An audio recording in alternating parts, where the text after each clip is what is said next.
우리 하나님 말씀 보시겠습니다. 신약 성경 빌립보서 4장 1절에서 3절까지의 말씀입니다.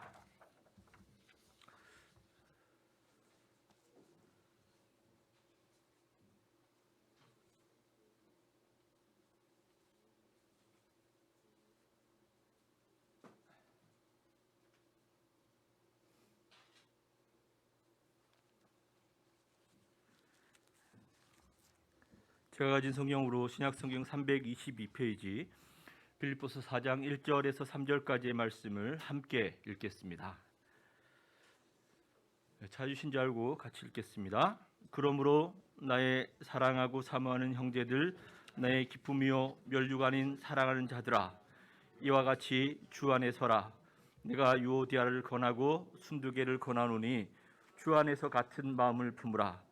또 참으로 나와 멍에를 같이 한 내게 구하노니 복음에 나와 함께 힘쓰던 저 여인들을 돕고 또한 글레멘드와 그 외에 나의 동역자들을 도우라.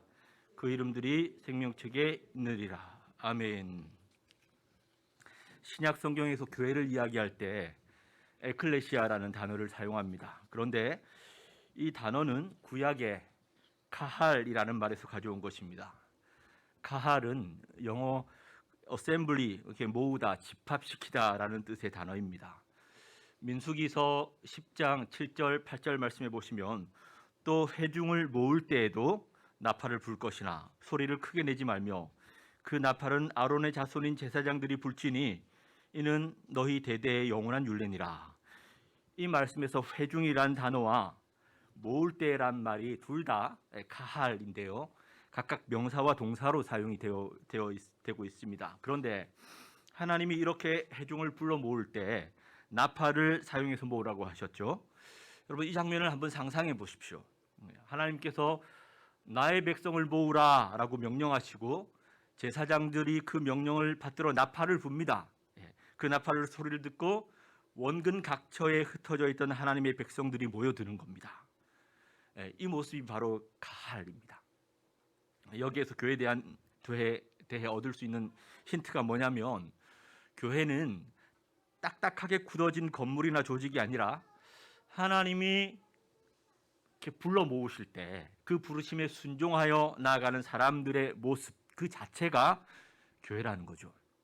신약의 에클레시아라는 말 역시 무엇으로부터 불러내다라는 뜻이죠. 그렇다면 성경에 그려진 교회는 굳어지고 딱딱해진 정적인 어떤 것이 아닙니다. 오히려 아주 역동적입니다. 하나님의 부르심에 반응하여 원근 각지에서 몰려드는 이스라엘 백성들의 반응, 그런 모습이 교회로 그려져 있기 때문입니다. 이렇게 정리해 보면 교회는요, 세상으로부터 불러내어 모은 존재들 혹은 세상으로부터 부름받은 사람들의 모임이라고 할 수 있죠. 이것이 교회입니다. 오늘 본문 말씀은 그러므로라는 말씀으로, 그런 단어로 시작되고 있는데요. 그러므로 나의 사랑하고 사모하는 형제들, 나의 기쁨이요 나의 면류가 아닌 사랑하는 자들아, 이와 같이 주 안에 서라. 보통은 아무 생각 없이 그냥 스쳐 지나가기 쉬운 말씀이 오늘 본문 1절과 같은 말씀인데요. 사실 1절 말씀은 빌립보서라는 이 편지의 결론이 시작되는 대목입니다. 빌립보 교회에게 편지를 쓴 사도 바울이 1장에서 3장까지 무언가를 부탁하고 위로하고 또 권면했었겠죠. 그런 다음 그러므로라는 말로 정말 당부하고 싶었던 그 마음 깊은 곳의 이야기를 풀어놓으면서 자기의 마음 안에 있는 이들을 부르는 장면입니다. 나의 사랑하고 사모하는 형제들, 나의 기쁨이요 면류가 아닌 사랑하는 자들아, 이와 같이 주 안에 서라. 이와 같이 주 안에 서 있으라는 것이죠. 제가 앞에서 교회를 이야기했었죠. 세상으로부터 불러내어 모은 존재들, 세상으로부터 부름받은 사람들의 모임, 이것이 교회니까, 그러므로 교회된 우리는 이제 어떻게 해야 하나, 어떻게 살아야 하나, 바울이 결론에서 이 말을 끄집어낸 것입니다. 빌립보서 전체를 이렇게 쭉 살펴보면 참 많은 주제들을 다루고 있지만, 바로 앞부분인 3장 후반부를 요약한다면 이와 같이 주 안에 서 있을 수 있는 방안은 세 가지로 가지로 정리되어 있습니다. 첫째는 우리의 시민권이 하늘에 있다는 것이고, 둘째, 우리는 거기로부터 구원하는 자, 곧 주 예수 그리스도를 기다리는 자들이라는 것이고요. 셋째, 그날에 우리의 이 낮고 천한 몸도 주님과 같이 영광스러운 몸으로 변하게 하실 거라는 이 믿음을 붙들라는 이야기를 합니다. 여러분, 이 세 가지 모두가 저나 여러분이 교회로 살아야 하는 이유들이죠. 그러니까 성도의 삶이란 그저 막연하게 착하게 살고 도덕적이고 세상이 존경할 만한 어떤 삶을 살아야 한다는 게 아니라, 그러므로 우리의 시민권이 하늘에 있고 우리는 거기로부터 구원하는 자, 주 예수 그리스도를 기다리는 자들이고, 그날에 우리는 이 낮고 천한 몸도, 우리의 이 낮고 천한 몸도 주님과 같이 영광스러운 몸으로 변하게 하실 것이기에 이 그러므로라는 분명한 이유가 있다는 것입니다. 그러니까 여러분, 그러므로라는 말, 이 한마디로 우리가 복음을 가진 자라는 것을 대변하고 있는 겁니다. 우리는 복음을 가진 자들, 바로 교회입니다. 그것이 우리가 주 안에 있어야 하는 이유, 신앙의 이유라는 것이죠. 사도 바울도 그렇지만 저 역시 여러분에게 줄기차게 말씀드렸었죠. 성도란 이 복음이 확실하기 때문에, 너무 분명하기 때문에 주 안에 서 있는 이들입니다. 울산 기쁨의 교회인 사랑하는 여러분, 저는 여러분 모두가 복음, 신앙의 이유를 더욱더 굳게 붙들어 언제나 우리 주님 안에 서 있을 수 있기를 주님의 이름으로 축원합니다. 다시 한번 1절 말씀을 같이 읽을까요? 시작. 그러므로 나의 사랑하고 사모하는 형제들, 나의 기쁨이요 멸류가 아닌 사랑하는 자들아, 이와 같이 주 안에 서라. 아멘. 빌립보서와 같은 서신서를 묵상하다 보면 굉장히 두드러진 표현이, 사도 바울이 몇 번이고 반복해서 교인인 성도들을 부르는 장면들이 계속 장면들을 볼 수 있습니다. 먼저는 그들이 바울 자신의 사랑의 대상이라는 것을 확인시켜 줍니다. 나의 사랑하고 사모하는 형제들. 그리고 그 다음 표현을 보세요. 나의 기쁨이요 멸류가 아닌 사랑하는 자들아. 사도 바울이 감옥에서 편지를 썼으니까 얼마나 더 그랬겠습니까? 사람이 기쁨이라는 겁니다. 사람이 멸류가 아니라는 거죠. 이제 신앙에 달려갈 길을 거의 다 달려간 사도의 이 고백을 한번 눈여겨 보셔야 합니다. 영적인 눈이 열리고 이제 믿음의 눈으로 보게 되는 사도의 고백은 사람이 기쁨이고 사람이 멸류가 아니다. 그렇게 이야기합니다. 어쩌다 한번 그렇게 이야기한 게 아닙니다. 그의 삶과 사역의 끝자락이라고 할 수 있는 데살로니가에 쓴 편지에서도 이렇게 고백을 합니다. 데살로니가 전서 2장 19절 20절 말씀에 우리의 소망이나 기쁨이나 자랑의 면류관이 무엇이냐? 그가 강림하실 때 우리 주 예수 앞에 너희가 아니냐? 너희는 우리의 영광이요 기쁨이니라. 시간이 많이 흘러서 정말 하나님 앞에서 서로가 서로를 바라보면서 우리의 모습들을 바라보며 이렇게 고백할 수 있다는 것은 정말 기쁨이겠죠. 여러분, 우리가 말씀 앞에 서고 또 사도 바울 앞에 서게 된다면요, 바울이 우리 모두에게 하고 싶은 말이 참 많겠죠. 근데 그중 하나가 바로 사람 이야기일 겁니다. 로마서 16장 말씀을 여러분 기억하실지 모르겠지만 로마서 16장 말씀을 이렇게 펴보시면요, 말씀 전체가 사람 이야기로 거의 도배가 되어 있다시피 그런 성경입니다. 나의 자매 베베를 추천한다. 나의 동력자 브리스가와 아굴라는 내 목숨을 위하여 자기 목도 내놓았다. 에베네도는 아시아에서 처음 맺은 열매다. 에베소. 나와 갇혀있던 이들에게 문안하라. 이러면서 이제 사람들의 이름을 한 명 한 명 계속해서 나열하는데요. 바울 서신서의 마지막 부분들을 살펴보면 죄다 사람 이야기들입니다. 사람 이름이 그 중에 제일 적게 기록된 편지가 빌립보서입니다. 바울은 정말 탁월한 복음 사역자였습니다. 말씀과 성령이 인도하는 대로 어디든 순종하며 나아갈 때마다 복음을 위한 그의 수고가 어떻게 열매 맺혔죠? 그 열매가 사람이었습니다. 사도행전과 소신서를 통해 우리가 확인한 내용입니다. 그들과 뭘 하고 어떤 시간을 보냈느냐. 3절 말씀을 통해 그 부분을 엿볼 수가 있는데요. 3절은 이렇게 기록되어 있습니다. 또 참으로 나와 멍에를 같이 한 내게 구하노니 복음에 나와 함께 힘쓰던 저 여인들을 돕고 또한 글레멘드와 그 외에 나의 동역자들을 도우라. 그들의 이름이 생명책에 있느니라. 여기서도 바울이 교회인 성도들을 부르는 표현이 이어지고 있죠. 그들과 뭘 했습니까? 나와 멍에를 같이 한 자, 복음에 나와 함께 힘쓰던 저 여인들, 나의 동역자들, 그리고 함께 생명책에 이름이 기록된 사람들. 그때 바울은 심고 계속해서 심고 또 기다려주고 또 기다려주고 그가 할 수 있는 게 별로 없다고 생각을 했었겠죠. 그런데 시간이 많이 지나고 나서 바울의 서신서들마다 기록된 그 이름들, 한 사람 한 사람의 이름을 기록할 때마다 그들을 떠올리면서 바울의 마음이 얼마나 부여했을까요? 여러분, 얼마나 또 감사했을까요? 또 그들이 얼마나 보고 싶었겠습니까? 여러분, 사람이 기쁨입니다. 면류관입니다. 사람이 선물입니다. 정말 그렇습니다.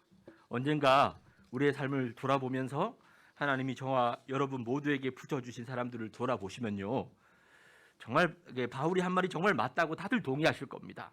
하나님, 진짜 사람이 기쁨 많네요. 정말 사람이 면류관이네요. 이전에 함께했던 이들도 그렇고요. 지금 내 옆에 있는 분들도 마찬가지입니다.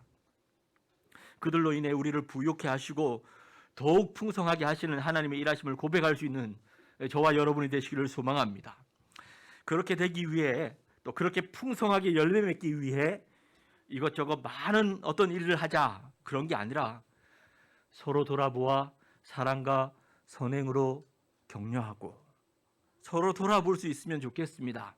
서로의 필요를 채워줄 수 있는 데까지 나아갈 수 있으면 더 좋겠지만, 먼저는요, 이렇게 주일날 만나고 돌아갈 때 우리 성도들 한 사람 한 사람들과 정말 이렇게 마음을 주고 받을 수 있는 말들,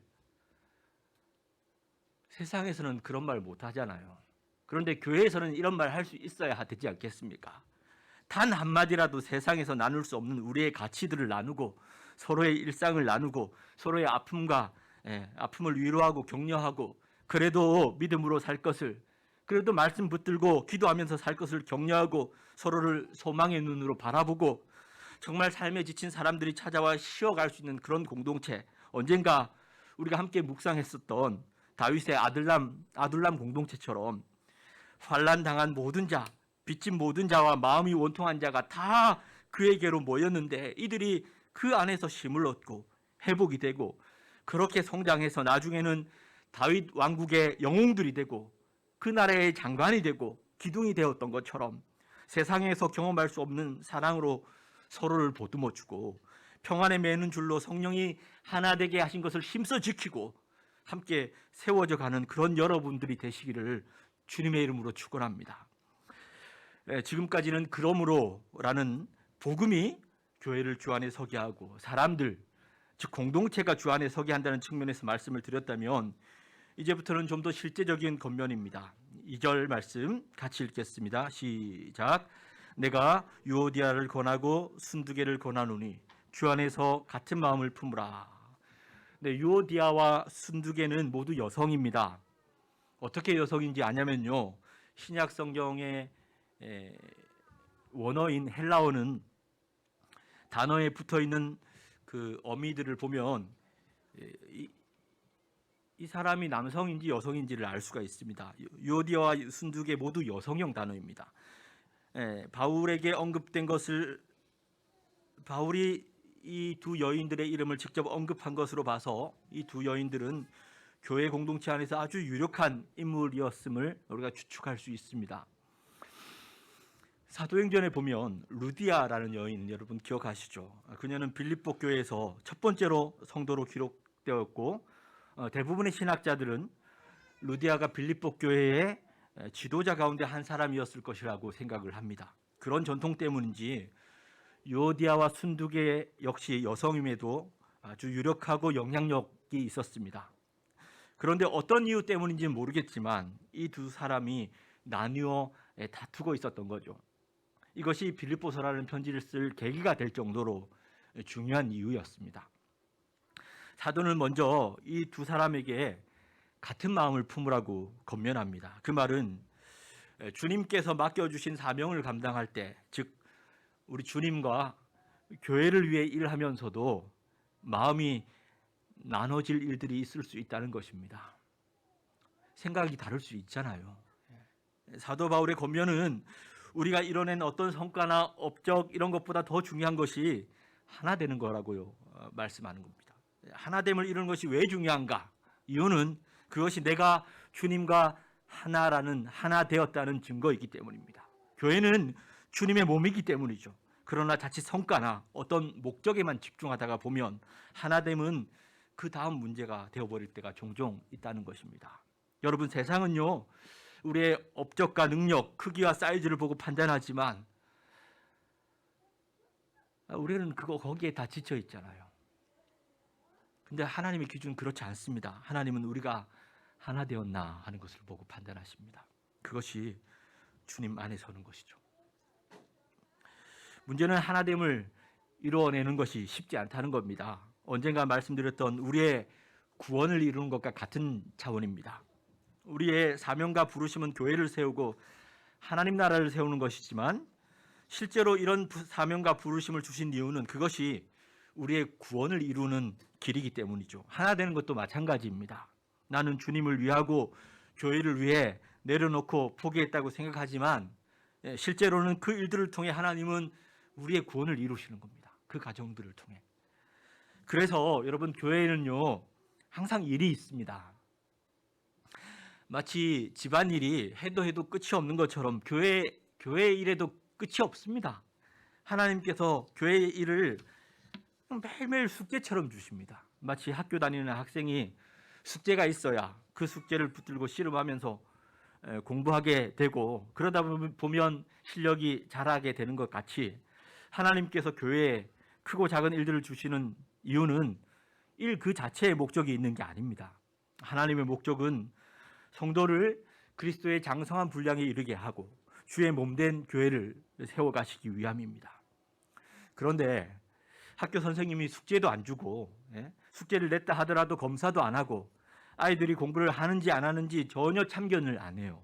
그러면 아이들은 엄청 좋아할지 몰라도 실력은 어떻게 될까요?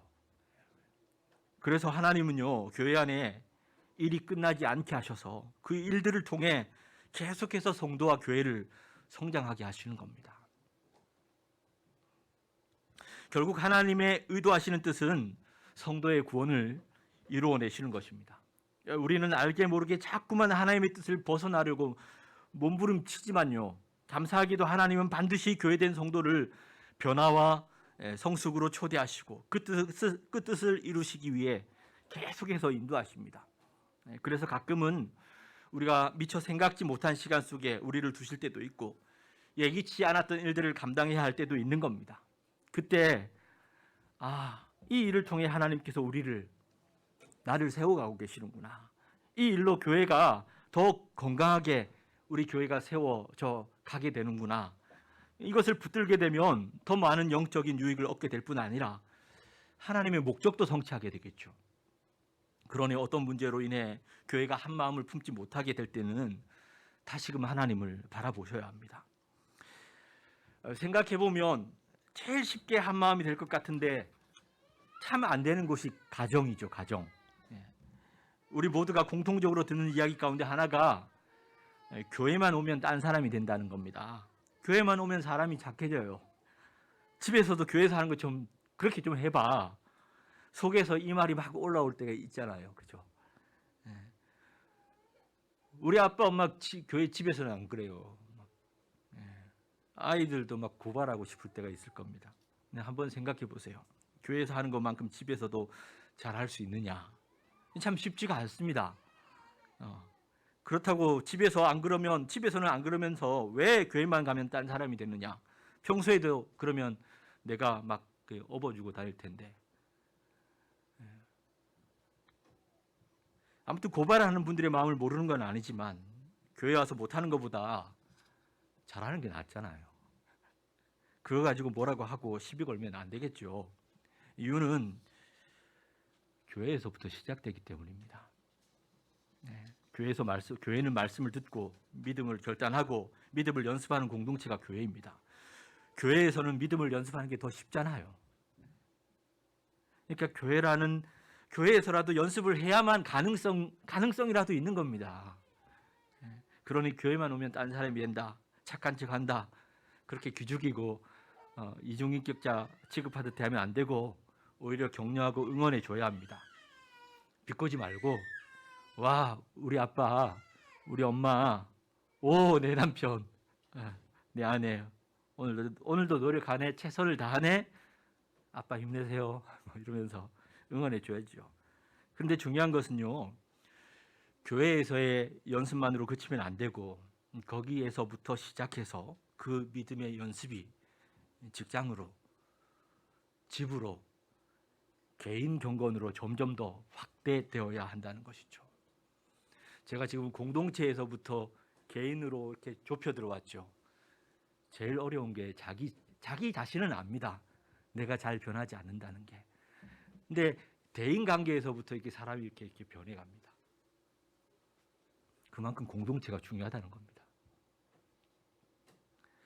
아무튼 우리가 적어도 교회 안에서만이라도 같은 마음 품는 것을 연습하기 시작하면 교회에는 문제가 생길 일이 훨씬 적어지겠죠. 그러나 한 가지 분명한 사실은 문제가 없는 교회는 없습니다. 정말 문제 없는 교회가 없어요. 왜 그런가? 이유가 뭘까요? 이유는 교회 안에 저기 저 사람이 있기 때문이 아니라 내가 있기 때문입니다. 나 같은 죄인이 교회에 있기 때문이죠. 무슨 말이냐? 내가 이 안에서 성장해야 하기 때문에, 여기에서 나의 구원을 이루어 가야 하기 때문에, 그래서 교회 안에는 항상 문제가 있고 그 문제들을 풀어가는 과정을 통해 내가 성장하고 변화와 성숙, 구원을 이루어 가는 것입니다. 같은 마음을 품는 것이 생각보다 더 중요한 이유는 이것이 복음에 합당한 삶을 사는 삶과 긴밀하게 연결되어 있기 때문입니다. 빌립보서 1장에 보시면요, 복음에 합당하게 생활하라 하고 말씀을 하는데요, 복음에 합당하게 생활하는 것이란 다름 아닌 한 마음과 한 뜻으로 서서 복음을 위해 협력하는 일이라고 설명을 하고 있습니다. 그러니까 여러분 1절, 2절 말씀을 요약하면 세 가지입니다. 그러므로 신앙의 이유가 분명해야 한다고 말씀드렸죠. 복음을 알아야 합니다. 복음을. 내가 무엇을 믿는지 그 믿는 신앙의 도리를 붙들고 있어야 복음을 가진 것입니다. 그리고 같은 마음을 품어야 합니다. 그리고 주 안에 서 있으라는 거죠. 그러고 보면 우리가 믿는 신앙은 그렇게 복잡하지 않습니다. 아니 너무 분명합니다. 복음, 우리가 믿는 신앙의 도리가 있고 같은 마음으로 주 안에 서 있는 것입니다. 그런데 이 대목에서 사도 바울이 또 하나 주목하는 것이 우리만 주 안에서 같은 마음을 품을 것이 아니라 그렇지 못한 이들을 도우라고 권합니다.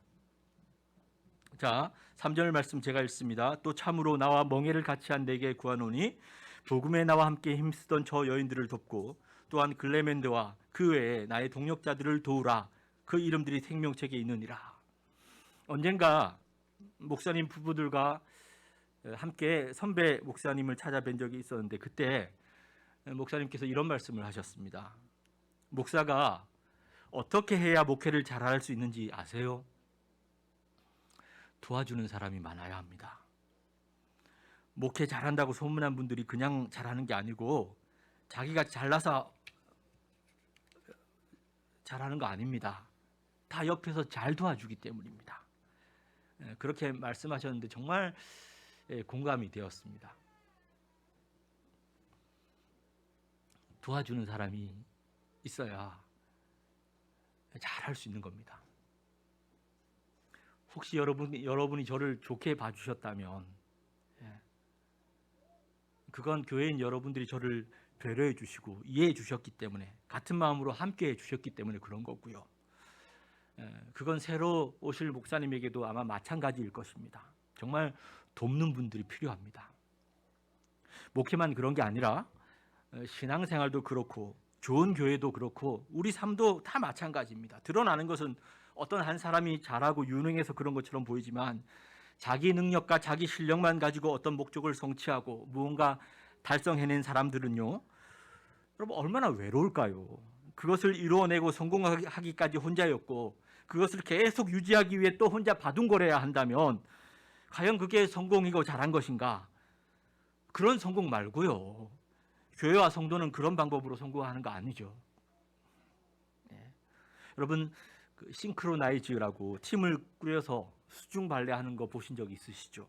이 사람들이 물 밖에서 정말 화려하고 아름다운 그 장면을 연출해내기 위해서 팀원 모두가 하나 되어서 이렇게 움직이는데 얼마나 그게 이렇게 멋지고 아름다운지 모릅니다.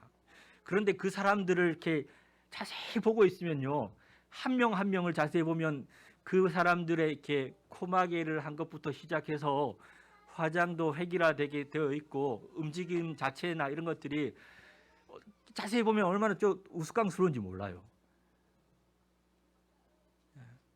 그리고 아름답게 이렇게 드러나는 그 물 위에서의 장면을 연출하기 위해서 물 밖에서 물 안에서는 정말 그 현란할 정도로 이렇게 발을 움직이고 있는 장면도 보신 적이 있을 겁니다. 여기서는 정말 온 힘을 다해서 이렇게 발을 막 굴려내면서 위에서는 아름다운 장면을 연출하고 있고, 근데 진짜 감동적인 장면이 이들이 하나됨을 이루기 위해 아름다운 작품을 이뤄내기 위해 한 사람을 자기들 위에 세우기 위해 팀원 전체가 그 사람에게 자기 머리를 내어줍니다. 밟고 올라가라고. 한 사람을 점프시키기 위해 자기 등을 다 내어줍니다.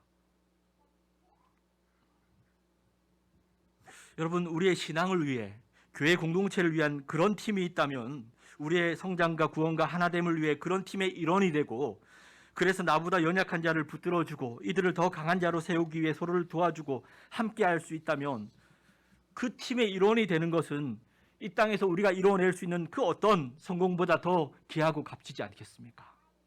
내가 그런 팀이 될 수 있다면 저는 그것이 하나님 나라라고 믿습니다. 이제 사도 바울의 다른 서신서의 한 구절 말씀만 읽고 말씀을 맺고자 합니다. 신약 성경 317페이지 에베소서 6장 24절의 말씀입니다.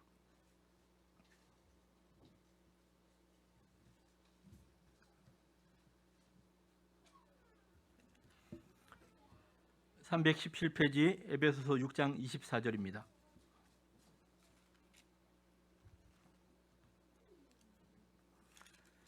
찾으신 줄 알고 한 목소리로 읽겠습니다. 시작. 그리스도를 변함없이 사랑하는 모든 자에게 은혜가 있을지어다. 아멘. 함께 읽은 말씀은 에베소서 맨 끝에 기록된 말씀이죠. 사도 바울이 가장 애정했던 에베소 교회를 향한 그 편지를 마무리하면서 맨 마지막에 어떤 말을 할까? 어떤 말을 적을까 고민하지 않았겠습니까? 저는 그랬으리라 생각이 됩니다. 마음에 가장 아껴뒀던 그러나 정말 하고 싶은 말을 쓰지 않았을까요? 그 말이 뭐냐면 주 예수 그리스도를 변함없이 사랑하라는 것입니다.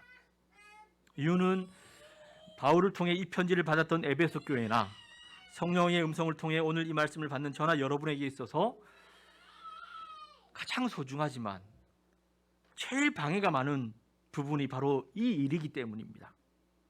그러나 그런 방해와 시험, 환난과 어려움 가운데 있다 하더라도 변함없이 주님을 사랑하라는 것이죠. 하나님의 은혜는 그런 분에게 언제나 함께 할 것이라고 축원한 것입니다.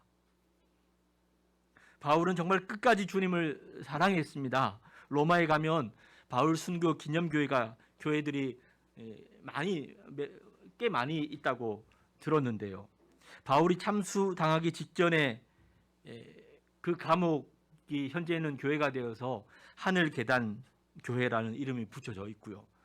또 바울이 순교당한 곳은 트레폰타네 새분수교회라고 하는데 이유가 있습니다. 교회 안에 들어가면 바울이 참수당할 때 그의 목을 이렇게 받쳤던 돌기둥에서 그의 머리가 바닥으로 떨어질 때 3번 튀었다고 전해지는데, 그렇게 3번 바울의 머리가 튄 자리에 3개의 샘이 솟았다고 해서 새분수교회라는 이름이 지어졌고 지금까지 그 자리가 소중하게 보관되고 있다고 합니다. 순교는 그가 정말 예수님을 사랑했다는 증거일까요? 누구도 반박할 수 없을 것 같습니다. 그런데 여러분, 바울이 주님을 사랑함으로, 정말 뜨겁게 주님을 사랑함으로 그의 일평생 한 일이 무엇인가? 그것은요, 교회를 세우는 일이었습니다. 한 형제와 자매를 세우는 일이었습니다.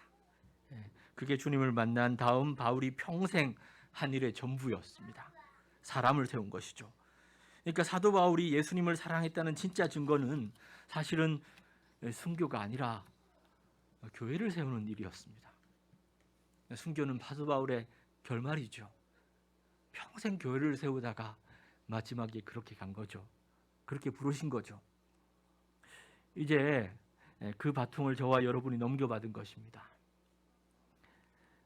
다시 빌립보서 4장 1절 말씀을 제가 여러분에게 읽어드리겠습니다. 나의 사랑하고 사모하는 형제들, 나의 기쁨이요 면류관인 사랑하는 여러분, 이와 같이 주 안에 서 있으시길 부탁드립니다. 복음, 우리가 믿는 신앙의 도리를 굳게 붙들고 같은 마음, 한 마음을 품고 주 안에 서시길 바랍니다. 곰곰이 생각해 보시면 제가 의도한 건 아닌데요. 말씀을 다 마무리하고 보니까 제가 그동안 우리 교회 표라고 말씀드렸던 것과 같은 내용이었습니다. 반석 위에 굳게 서리라. 하나 되게 하소서. 이렇게 주 안에 서서 하나님의 은혜를 구하는 거죠. 생수의 강 흐르게 하소서. 할 수만 있다면 서로를 많이 돌아보고 여러분 많이 도와주시기 바랍니다. 그래야 여러분 모두가 기쁨의 교회로 든든하게 세워져 가고, 무엇보다 나보다 약한 자들 그냥 내버려 두지 마시고요. 시간 지나면 그게 제일 가치 있는 일입니다. 약한 사람 도와줍시다. 약한 사람. 이거보다 가치 있는 일은 없습니다. 그 사람을 여러분 어깨에 세우는 것을 목표로 해서 여러분 함께 나아가다 보면요, 나도 모르게 내 주위에 나를 돕는 분들이 많이 함께 그 일에 집중하고 있으리라고 믿습니다. 그래서 또 하나는, 나보다 약한 자들 가운데는 우리 자녀들도 있죠. 우리 자녀 세대들이 믿음의 도리로 무장할 수 있고 한 마음으로 주 안에 설 수 있도록 더욱더 여러분 강한 주님의 교회로 세워져가는 울산 기쁨의 교회가 되시기를 주님의 이름으로 축원합니다. 이 시간 같이 찬양하고 기도하겠습니다.